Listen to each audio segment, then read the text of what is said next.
Membahas tentang budidaya sawit, sahabat tani tentu sudah tahu bahwa kunci keberhasilannya terletak pada metode pemupukan yang digunakan.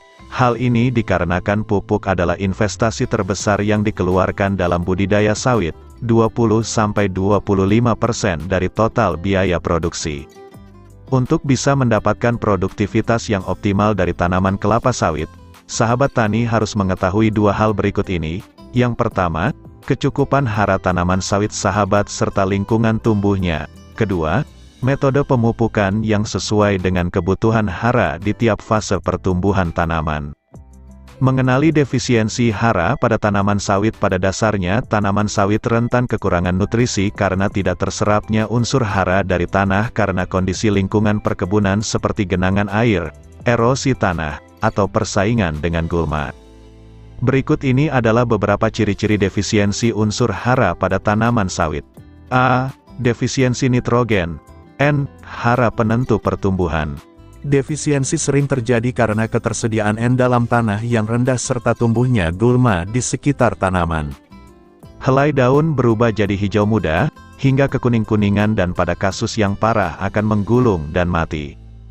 Tulang daun dan pelepah daun berubah menjadi kuning cerah, oranye. Defisiensi fosfor. P. Hara penentu batang dan akar yang kuat. Defisiensi sering terjadi karena pH tanah yang asam serta topsoil yang tererosi. Tanaman tumbuh kerdil, pelepah memendek dan pertumbuhan batang meruncing di atas, seperti piramid. Munculnya gulma dan alang-alang, yang berwarna ungu, di sekitar tanaman. C. Defisiensi kalium. K. Hara penentu mutu dan kuantitas buah. Defisiensi sering terjadi karena kadar K tertukarkan, K tukar kation, exchangeable, dalam tanah sangat rendah. Muncul bintik-bintik kuning pada daun, yang terus membesar hingga menyatu, daun tua bahkan seluruh tajuk lama-kelamaan menjadi oranye. Muncul garis putih lurus di kedua sisi tulang rusuk tengah daun. Defisiensi magnesium, Mg, hara pendukung pembentukan minyak dalam biji.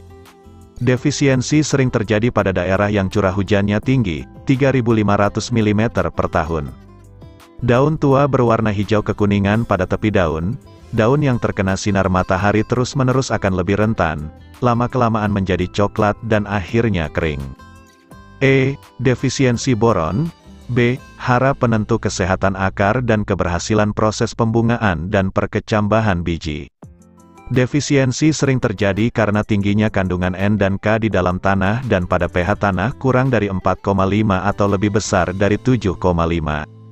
Ujung helai daun seperti terlipat dan berwarna hijau tua, hook leaf, rentan terserang crown disease, di mana ujung daun tidak normal, rapuh dan berwarna hijau gelap, daun tampak bergelombang atau keriting, crinkle leaf. Dan pada kesempatan berikutnya kita akan membahas tentang metode pemupukan yang tepat untuk tanaman kelapa sawit. Semoga bermanfaat. Jangan lupa untuk like, komen, dan bagikan informasi ini agar lebih bermanfaat untuk sahabat tani semuanya.